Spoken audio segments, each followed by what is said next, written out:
Good evening, ladies and gentlemen. I, Simran, for this conference call of Q1 Financial Year 24, would like to extend my warm welcome to all of you for joining us today. Today, on behalf of the management, we have with us Mr. Vineet Agrawal, Managing Director, and Mr. Ashish Tiwari, Group CFO. At this moment, all participants are in listen-only mode. Please note that this conference is being recorded. I would now request Mr. Ashish Tiwari to embark on this meeting.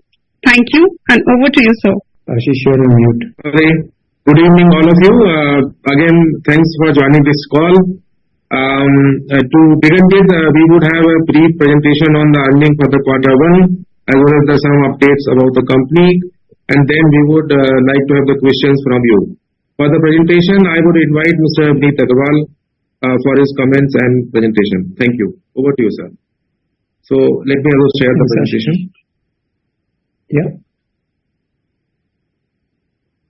Great. Thank you.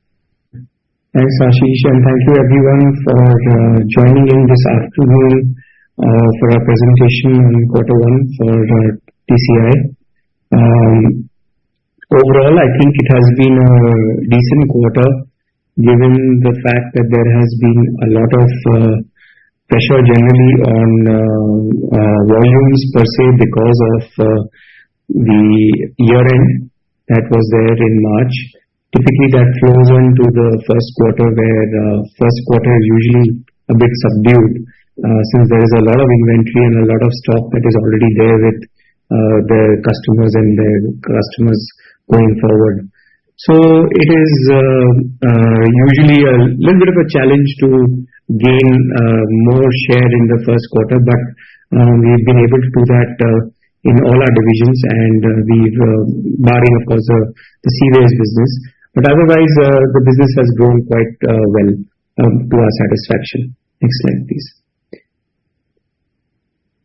I think this consolidated view about the company is well known. We don't change the slide every year, but we change the slide every year, but not every quarter. So nothing substantial has changed from any of these numbers going forward. I think the logistics industry growth drivers are very well known to everyone from a consumption perspective, from the customer perspective, and the regulatory impact that's also happening on the industry. So overall, I have not noticed anything significant from a customer perspective. A lot of customers have started to talk more and more about digitization. Customers are also definitely talking about green logistics.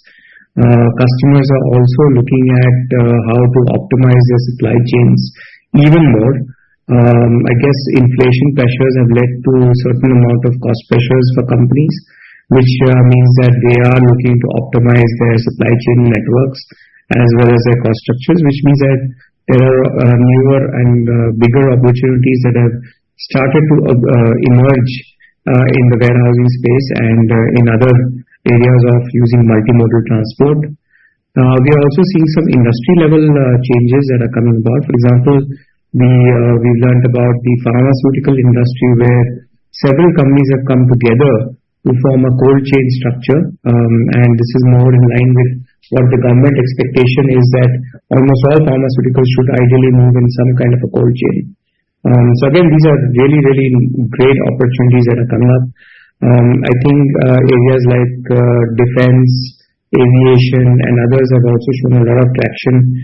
Government PLI policies, as well as the domestic manufacturing growth, is also pushing a certain amount of opportunities for the sector as a whole, and of course for us. The company has several USPs. We'll go to some of them. The first one being the customized solutions that we can provide to customers based on our whole range of services.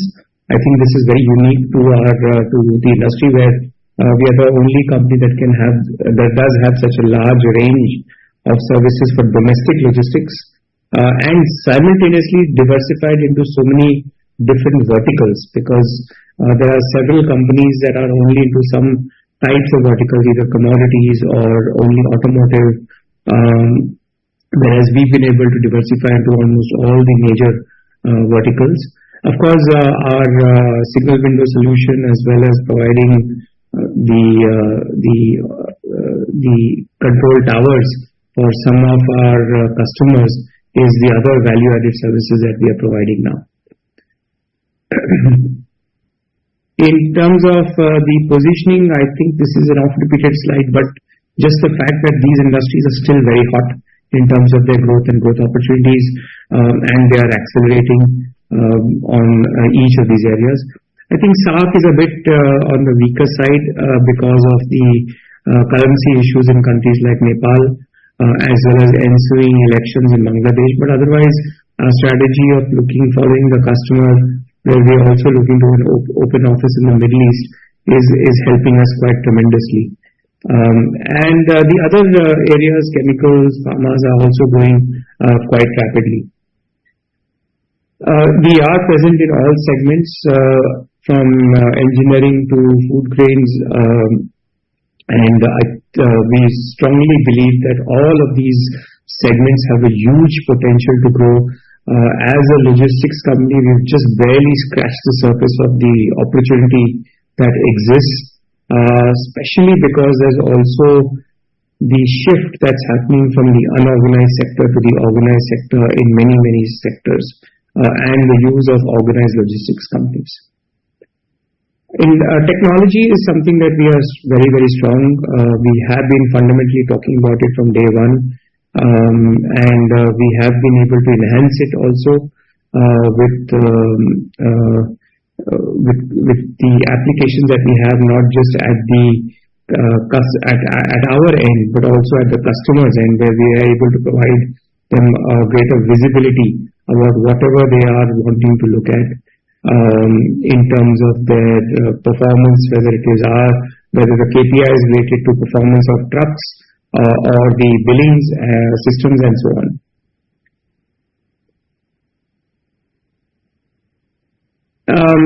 For the quarter, I think there's some error here, but we've been able to grow quite aggressively. We have been able to grow more than importantly over the last year. Let me take a second. I will revise this. Yeah. I think he got the wrong presentation. No worries. Yeah. Yeah. So the growth has been quite moderate, but it is still higher than the previous year. And as I said, there is a little bit of a feeling of some slowdown, but I think this is also the season for that, with the onset of the monsoon as well as the first quarter. Go ahead, please. The freight business, I think I wouldn't go into specific details about the industry or the growth drivers. I think it's well known. However, going forward, we have the range of services that we are providing in freight also has increased clearly with the full truckload, less than truckload, as well as the control tower management for our clients. And of course, this is cross-border. This is not just in India, but we go to the neighboring countries as well. We have a strong network of branches as well as hubs, which is helping us to grow the LTL business also further. Going forward, we are able to garner some increase in our LTL business over the last year in the first quarter, and we have moved from 35% to 36%, in line for the FY25 goal of 40%. The margin structure in this business has been maintained with some growth in revenues and some growth in EBIT at the EBIT level. The ROCs of the business have dipped slightly from FY23, but this is again from a quarter-to-quarter perspective. The supply chain business again has a very good growth opportunity. In the last few years, we've seen that automotive has been hit because of the shortage of chips. And today we also learned, even with the Maruti management commentary that the shortage of chips has really come down quite a lot, and we are seeing that tremendous growth. Some of it was felt in the last year, and a lot of it is being felt in this year as well. The other growth opportunities related to warehousing, etc., have increased, as I mentioned earlier, with the rejig that's happening on supply chains. And apart from that, we are also seeing that the two-wheelers as well as the tractor segment is slightly weak.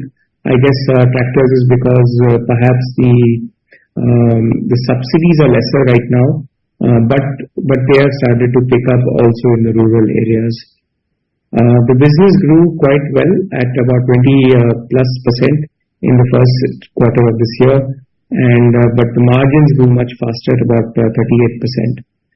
We are quite confident of achieving the growth rates here, continuing the growth rates for the quarter, though we'll hit maybe a little bit on the Q4 with a higher base. We might see a little bit of a slower impact, lesser impact, but we think the growth momentum is going to continue for the foreseeable 3 quarters as well. Our Seaways business, clearly the potential to grow Seaways is large.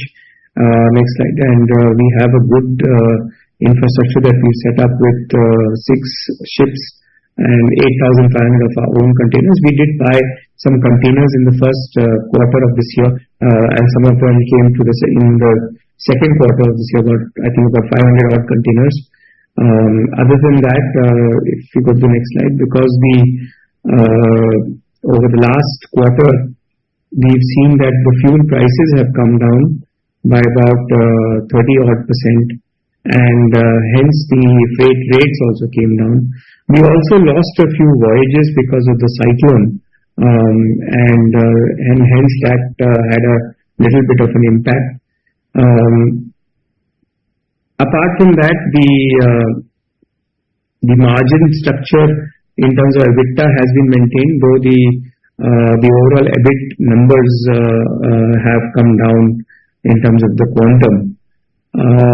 Our expectation for this year is that as we've been saying, that the business will be flat, and that is what we are expecting also. In last financial year, we had 3 ships that went for dry docks. We have only one ship in this financial year. So for the next 3 quarters, we expect all the remaining ships to be, or rather all the ships to be operational, versus any going out for any repairs. So we should be able to drive some more revenue growth. However, as I also maintained in the past, that the revenue here is linked to some extent with the fuel prices, and as fuel tends to go up, so does the revenues, because the container prices move along with the price of fuel and not with the international freight rates. We are confident of maintaining the 40% plus ROCE. The Concall business was slightly weak in the first quarter because, again, the shift towards rail is happening, but a little slowly. There were also a few contracts that we let go. Again, some impact on the West Coast with some loadings because of the cyclone. But we have acquired some new contracts, and Q2 onwards we should see good growth. Cold chain, again, business is flat. We've let go of again 1 or 2 contracts which were large in number but not very profitable, especially in the quick commerce side.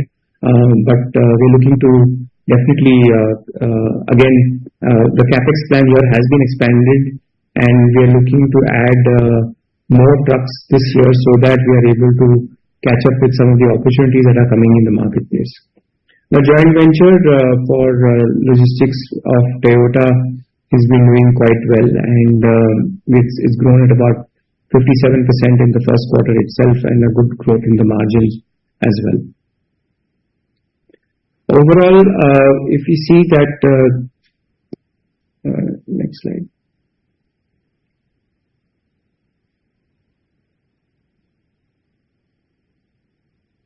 Ashish, next slide. Yeah. So quarter one growth at the Concall level is about 5.3, at the standalone about 7.6%, and again the PAT growth at the standalone level is about 8.8%. Sorry, at the Concall level is about 6.6%. I think this is some error in this number. Yeah. Okay, next slide.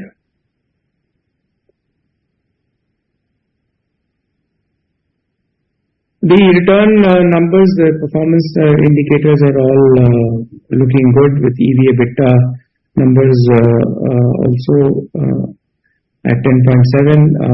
ROCE is still in the range of about 23%, and return on net worth is about 20-odd%. Next slide. There's no change in the shareholding pattern. The ratings are all the same. The dividend that was paid in the last quarter was maintained and under 20% of the dividend payout ratio. We have about approximately 275 crores of cash on our books right now. The ESG goals, we have been working quite hard to transition to alternative fuels wherever it is possible with our customers, and not just that, but of course multimodal logistics also helps in the movement towards more green logistics. We have now in our fleet about 200 CNG vehicles that we're using. Some of this is our own and some of these are vendors. Last time I did talk about a partnership that we have with IIM Bangalore on a sustainable supply chain lab, so that we can do research in the area of decarbonization. Next slide. In terms of the capex plan, the 375 crore budget that we have, we've done about 43 odd crores. Still a bit less in terms of our expectation, but of course the large capex here is the ship. We're still waiting for a good guidance on whether we will get a ship in Q3, Q4 or not. We're looking, as we talked about it last time, also to possibly acquire some new ships, and we'll have to place orders of that. So that is still discussions that are underway.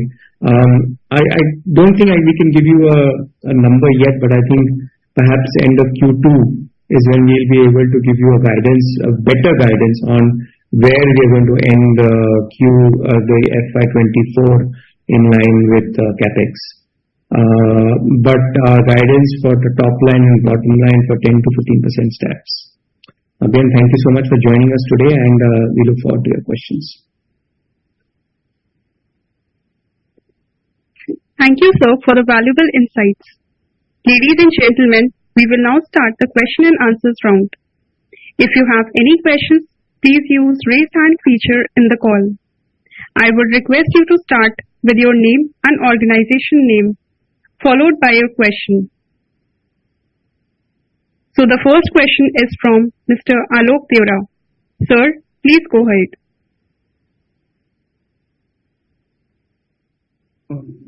Good evening. This is Alok Deora from Motilal Oswal. Sir, just had a few questions. Firstly, on the series revenues. We understand that the ship has not, there's nothing concrete as of now when it will come through. What kind of revenues we could look at? Because this quarter also, if we see there has been a kind of a degrowth there in terms of series revenues. What's the number we are looking at? Because considering that we would be having lower number of dry docks in this financial year, we were looking at some sort of growth coming in this year. Any changes in that? No, we've been guiding for a flat year in the seaways business in terms of both revenue and profitability, and we're maintaining that. I think, as I said, we don't have a guidance on the ship yet, but the more as we do get more and more, Q2 will be when we will probably be able to tell you more definitive as to where we are going to be. But so far we are guiding for a flat 24 for the CVS business. Sure. And also, sir, any color on the freight rates which you could provide on the CVS side? How the freight rates moving of late in the sea side? Because what we understand is that the freight rates have corrected to some extent, and also is there any return road from Myanmar which have come through in this quarter, because the margins we have seen kind of a marginal improvement there on a QOQ basis. So in quarter one, I think I will keep my comments to quarter one only, because I don't want to comment on quarter two, although we are 1 month down. So we did not do any return cargo movement from Myanmar in quarter one. The dry dock was there in quarter one as well for a ship, and hence we did not get that much capacity on the seas. Freight rates are clearly dependent on the fuel prices and not on the international prices. And the fuel prices, as you can see, over the last quarter it has come down. Over the last year same quarter it has come down. So clearly there is some freight rates have come off as well a little bit. And so typically I would say freight rates on certain segments are down by 10-15% to 20% because of the fuel prices that have also fallen by that much. So I think overall that's not very unusual. That is something that happens. And now we are also seeing that the crude prices have started to go up, and if they go up further, then freight rates will also start moving up, because the bunker prices are a little bit more closely linked to the international crude prices, whereas the domestic prices that you see, that the fuel prices and the petrol pumps is really not linked to the crude so much. As you can see, in the last 1 year it has almost been flat. There has been no change in it. So it's linked to the movement of the fuel prices. Sure. Just a last question. So, sir, just wanted to understand this point. Suppose if we close in on the ship, say by end of this financial year, say by between December to March. So, how fast it would be possible to get that ship into operation? Could it be a case that for 4 to 6 months the volumes really are not coming even after purchasing the ship, and even next year the growth might be pretty subdued in the CVS segment? Not necessarily. I think when we're looking to, there is always some amount of volume that is existing in the market which we cannot pick up right now because we don't have the capacity. So I think we don't foresee any kind of a lag in terms of utilization of the ship. It's a few months that happens, maybe a quarter or 4 months or so, where it takes time for the ship operations to stabilize. But otherwise, it is almost at the same time we are able to generate volumes. Sure, sir. I think that's all from my side. Thank you and all the best, sir. Thank you. Thank you, sir. The next question is from Mr. Mahesh Bendro. He left out the meeting. We will take the question of Mr. Kripa Shankar. Sir, please go ahead. Hi, good afternoon, and thank you for the opportunity. Am I audible? Yes. Hi, Kripa. Hi, Vinita. So I had a question relating to the initial comment which you made on the pharma sector as a whole moving towards cold chain. I just wanted to ask if perhaps is this transition happening over the last few months, or is it like a substantial portion of it has already moved to cold chain and you're expecting further more to happen from here on? There is a government mandate that pharma companies have to move a lot of their critical drugs and certain, I guess a lot of it, in fact, I think almost 60-70% of their production needs to move into cold chain movement. However, it has not happened so far. It's happening slowly. And it's not that it has happened. We expect these changes to start coming in the next few months. And going forward, definitely in the next year or so, we'll see some pharmaceutical companies completely moving to a cold chain setup. With respect to that, I mean, how are we ramping up capacities? Is it more on the reefer truck side, or is it more on the cold storage solutions side? Is there some aspiration with respect to what sort of a growth we are looking at the cold chain business and so on? Yeah, it's both. I think both on the transport side as well as on the warehousing side. We are adding capacity, but that capacity doesn't have to be everything. Doesn't to be owned by us. It can also be outsourced to vendors. So yes, we started to build up the capacity. We're bidding for some of these new contracts, and so yes, they're quite interesting right now. Great. And my second question was on the again on the 3PL business. Just wanted to understand that given you're seeing a fair bit of a weaker demand on the two-wheelers and tractor side as well. What is the outlook for the year and perhaps the year after? Are you seeing perhaps a higher contribution coming in from other segments, non-auto, or is it going to be we're going to be susceptible to the auto cycle? Are you trying to break out of it by any chances? Any efforts towards that is what I was trying to identify. Well, I think the auto is not really. Firstly, auto cycle per se. I think. Last 2-3 years, we've had the issue of the semiconductor chip shortage. So really speaking, I think that issue was more, I would say, very almost like a black swan event rather than a cycle. First, secondly, the diversified offerings that we have in automotive, not just looking for 4-wheeler, 3-wheeler, 2-wheeler, but also for tractor companies or for earth-moving equipment companies. I think that helps us quite a lot. Cranes, for example, are doing quite well. Again, it falls broadly into the range of automotive in many places, but we are able to do work in several of these sectors. And hence, I think what it means is that we are part of that. 75-80% of our business comes from that sector in the supply chain business, but the growth opportunities there still remain quite high. We still have a very, very small market share there, and we can add more businesses, whether it is on the inbound side or whether it is on spare parts logistics. So I think looking to increase the businesses in the other sectors are definitely increasing, but it is not necessarily that it will shift dramatically from the 75-80% in the next year or two. Got it. And last question, if I may, on the LTL piece of business. Now, what you have clearly seen is that are you seeing any benefits of e-invoicing coming your way?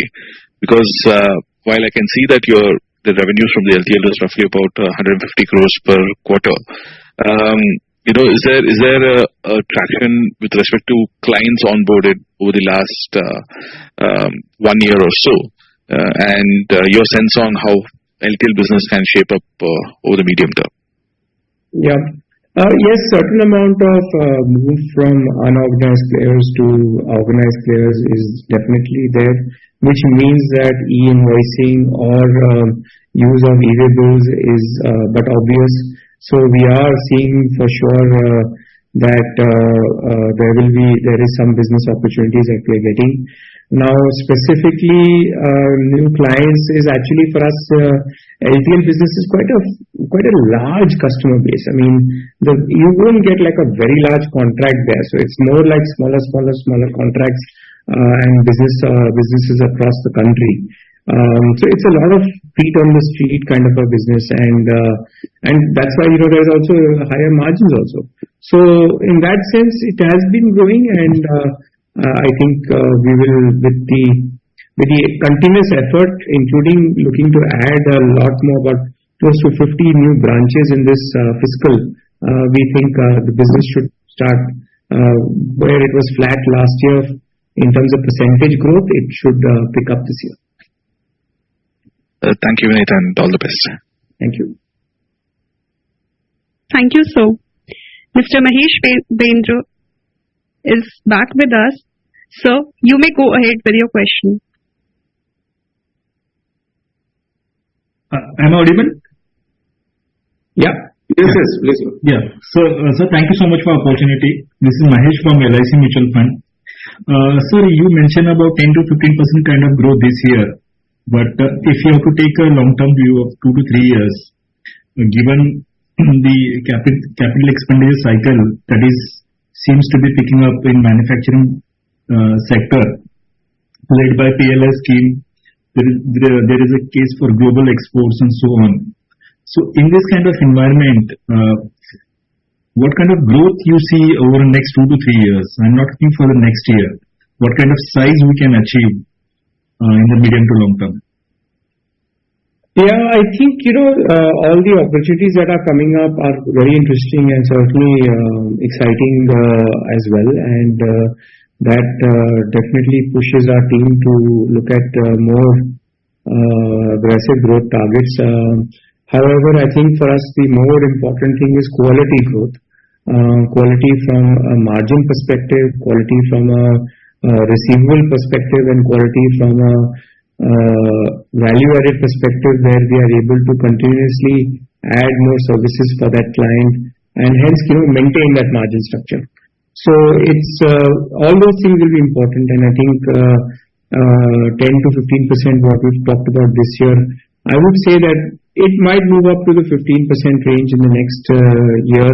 And so if I have to give you a 3-year guidance, perhaps a 12 to 17% kind of a range in terms of CAGR growth for the next 3 years. Sir, I was not looking for any guidance as such. I was looking at qualitative input from your end, that given the premier position we have in the industry and the 5 trillion economy and so many things are going up, I think our size could be much bigger than what we are right now, maybe 5 years down the line. So I just wanted that view from you. No, certainly we will be bigger than what we are, but as I say again, that it has to be a quality growth. We have a lot of our competitors, as you know also, and you follow that they have grown much faster than us, but you can see the margin structure, it is really, really poor. And in fact, one of the logistics companies also reported a loss in the first quarter. So I think it's very important that we look at qualitative growth versus just growth for the sake of growth. Sure. Thank you so much, sir. Thank you. Thank you, sir. The next question is from Ms. Riya Mehta. Ma'am, please go ahead. Thank you for giving the opportunity. I am Riya Mehta from Aquitas Investments. So my first question is in regards to the freight division. So increasingly quarter on quarter we have seen the LTL contribution actually increasing. However, the margins have taken a hit. So what would be the reason for the same? No, it's not taken a hit really. It's just the first quarter is usually a slightly weaker for freight also because of the push in the last quarter, and also certain cost structures get reset in this quarter. So hence it's a little bit of a timing issue, but otherwise it's more or less at the same level. It's not really a major hit. So for the full year we would maintain similar margins as last year? Yes, absolutely. And on the seaways, since our pulses policy was there till this year end, do we see that do we see it marginalizing? Sorry, the what? The pulses policy from Myanmar is extending till this year end or March. So are we benefiting out of it? Since in this quarter we did not, so going forward? We are keeping a watch on the freight rates. If the freight rates become attractive, then we can definitely look at some voyages there. So that it all depends on the rates that are available. I think we have to be a little opportunistic when it comes to Myanmar kind of a businesses, because it has to make the case for better margins versus what we are doing, right? So otherwise, why would we shift? Right, true. And since we have cash on our books, are we looking for any acquisition apart from the ship which we are going to buy? Smaller acquisition of unorganized players? No, we don't have any specific plans around that yet. Okay, that's it from my side. Thank you. Thank you, ma'am. We don't have any question as of yet. We can wait for a few minutes as the management suggests. Yeah, please wait for some minutes.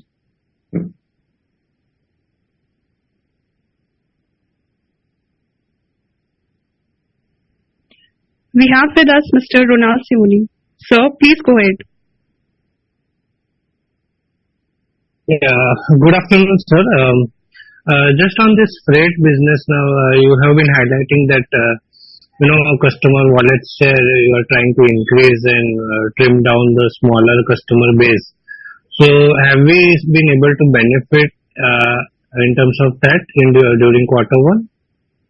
We are trimming down the smaller customer base. I think the smaller customer base is important for the LTL business. In the FTL business, there are large customers as well as small customers also.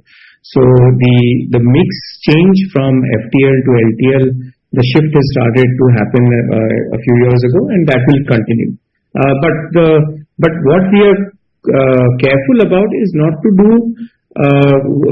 work with companies where the margin structure might be low or the receivables might be tough to get back later on. And we've seen that happen in the past during some very hot up cycles.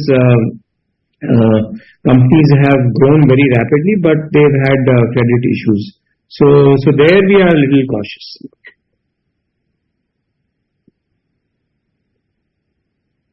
So during quarter one, we have been able to add new customers on that front? Of course. Yes, we have. Okay.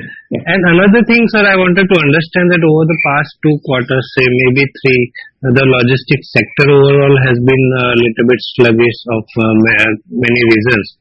So, in terms of organized and unorganized growth, organized players, are able to gradually get unorganized share. So if they are getting this kind of share from unorganized a little bit and still the growth remains a little bit sluggish, so are we seeing, a flattish or negative kind of industry growth overall for the logistics sector? Well, I think to some extent you're right, but I think overall the growth will still remain positive because there are lots of other, it's a very fragmented industry as you know. So there are lots of players who will come up and take away the lower margin businesses also. So I think there itself we are a little careful of, as I said, what is the quality of business that we do with our clients. But generally speaking, the shift is evident. Some quarters is more stronger, some quarters is less, but it is definitely underway. The shift is definitely underway from unorganized to the organized sector. Okay. Okay, sir. Thank you very much, sir. All the best. Thank you. Thank you, sir. The next question is from Anshul Agrawal. Sir, please go ahead. Good evening, sir. Thank you for the opportunity. Anshul here from MK Global. My first question is around, are we seeing any change in customers' behavior with regards to pricing or inclination for bulk transfer post-operationalization of DFC? While I understand this helps our multimodal business, doesn't it cannibalize our FTL revenues?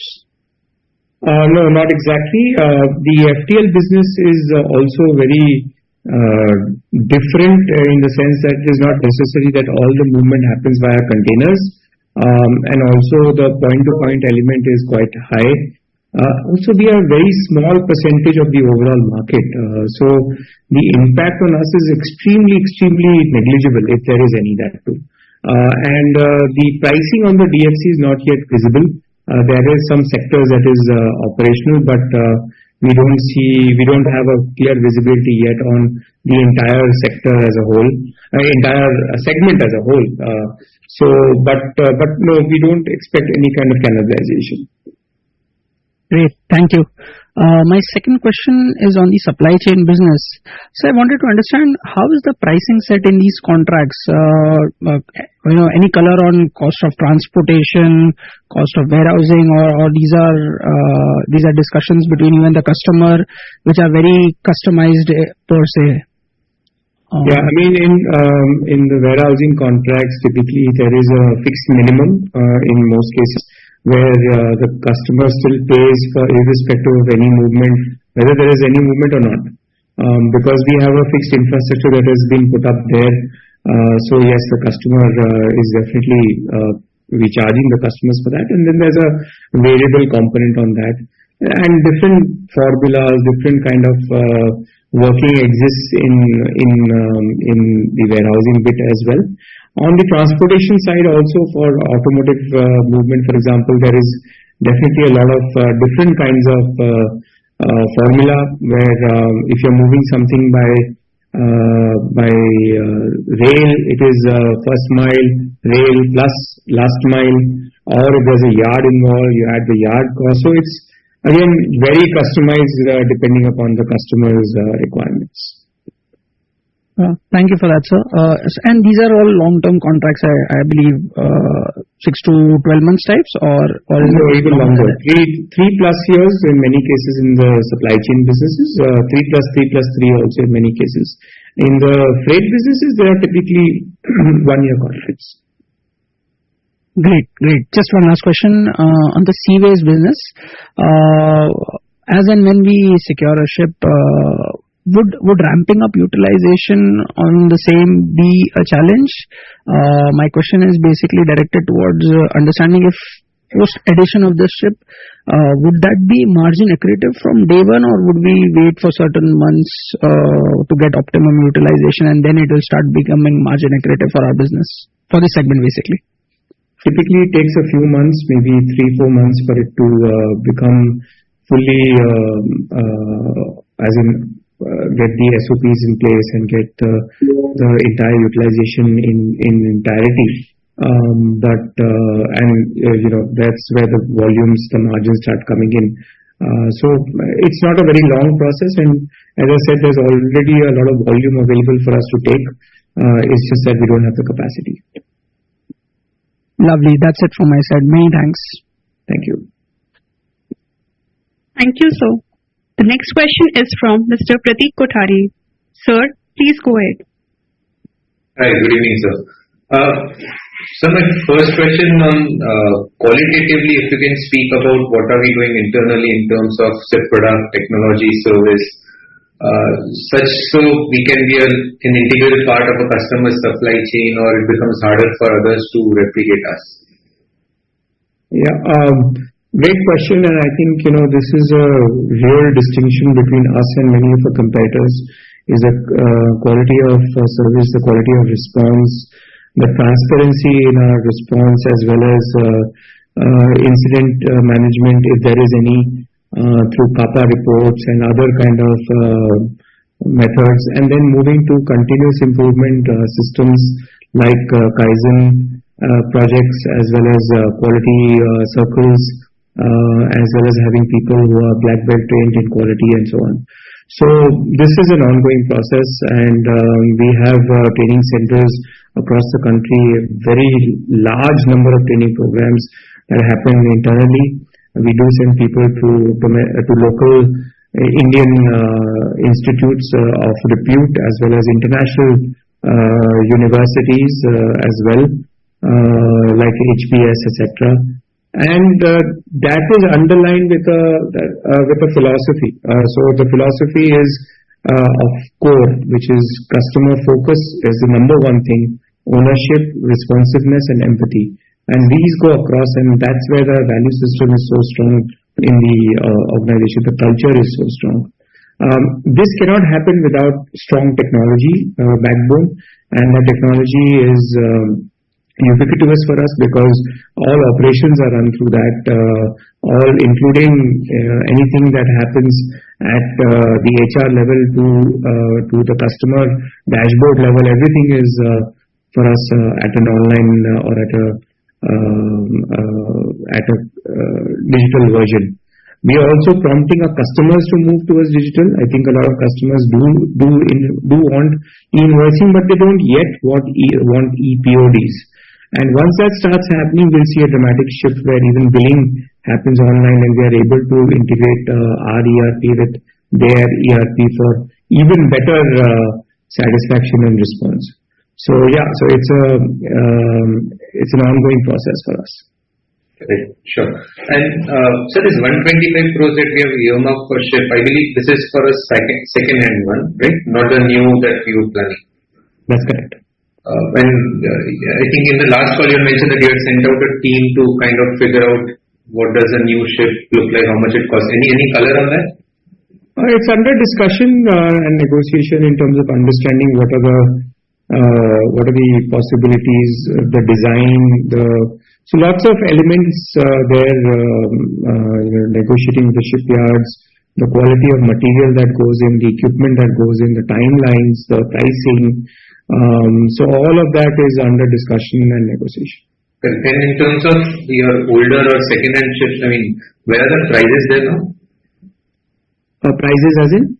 The price of a ship. I mean, it was 2x of what we usually.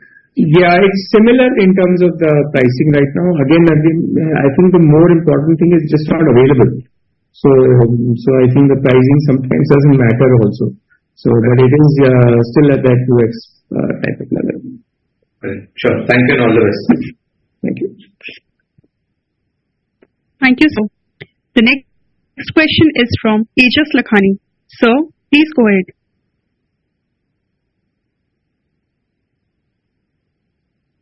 Yeah, hi, Vineet. This is Tejas here from Unify. Thanks for the opportunity and congrats on the results. So, Vineet, I just wanted to get more color on the fact that, in the Seaways, you mentioned that the decline is on account of the cyclone as well as lower freight rates. Could you just quantify how much business we lost and how much the decline is on account of, the loss of business because of the cyclone? Cannot quantify in terms of that specifically, but we can say we lost a few voyages, maybe 2-3 voyages that could have happened if there wasn't any cyclone and so on. Okay, so basically 80-20. 20 was on account of the cyclone and 80 was on account of freight rates. Is that fair to assume? Yes. Okay. Got it. And you mentioned that as oil prices are firming up, you're expecting freight rates to start moving up in the subsequent quarters. Is that understanding correct? If it does move up, yes. Okay. Could you comment about where it is? I remember seeing it in the PPT, but is the trajectory still looking, higher from here on, or are rates maintained today where they are? Right now, it is still at the same level as it was in the end of quarter 1. And I think it'll, if there is a upward movement in terms of fuel prices, certainly I think we'll see some movement on the freight rates. So it is at the same level, to just simplify things, yes. Got it. And as it moves up, you benefit from the operating leverage in this business. I'm sure it will be small and slight, but you still benefit from that, right? As freight rates move up. That's right. We are able to pass on the increase better with a higher freight rate. Got it. And the supply chain is really delivering phenomenally for us. So is it fair to assume? I heard you in the opening remark mention that 4Q is again going to be a seasonally strong. I mean, it's a seasonally strong quarter for the supply chain. But do we expect the margins that we have reported to be higher in the entire year, or this is the right number to just think about for the year? I think this is the EBIT margins that you are seeing is what will be what we think will be maintained for the year. Got it. Thanks a ton. All the best. Thank you. Thank you, Ajay. Thank you, sir. The next question is from Mr. Radish. Sir, please go ahead. Hello. So am I audible? Yes. Yes, please go ahead. Yeah, so this is Riddhish from Fractal Capital. Sir, I just wanted to understand that, I understand that there's a difference between LTL and express business. But so my question is that is there been any delivery time differences? Have they converged over the last few years between LTL and express business? Or, for example, pre-COVID versus now? Yes, certainly. Delivery levels, delivery speeds have increased generally. I think overall there is a benefit in terms of post GST itself, when the RTOs across the states were disassembled, as well as generally with the roads improving, with the tolls having more electronic FASTag movements. All of these factors have definitely helped in terms of the transit times shrinking, but we're also seeing some issues where transit inside cities have increased because the congestion has increased. Though in some cities you are seeing renewals coming up. For example, even in NCR you have the eastern and the western, the KNP that is there. So like this, the transit times have shrunk to some extent, but of course express is still relatively faster. I would say 20%, 25% faster than the LTL, because typically express trucks have two drivers in them, so they are able to move. They are able to move much faster with less downtime. Okay. So could you just quantify as to what, so as you said, it is 20-25% faster. So what was it pre-GST? Maybe a little bit more, but that difference has been constant to some extent, no? Because the drivers have been double irrespective. Okay. So you mean there's no overlap in the customers, right? Between express and LTL. So if something was taking 100 hours in with the LTL business and something was taking 75 hours in express, I'm just giving you a very simplistic example. Yeah. If that 100 came down to 90, the 75 has also come down in proportion as well. So it's basically the proportion of the 20%, 25% faster delivery for express remains. Also, if you remember, it's also last mile.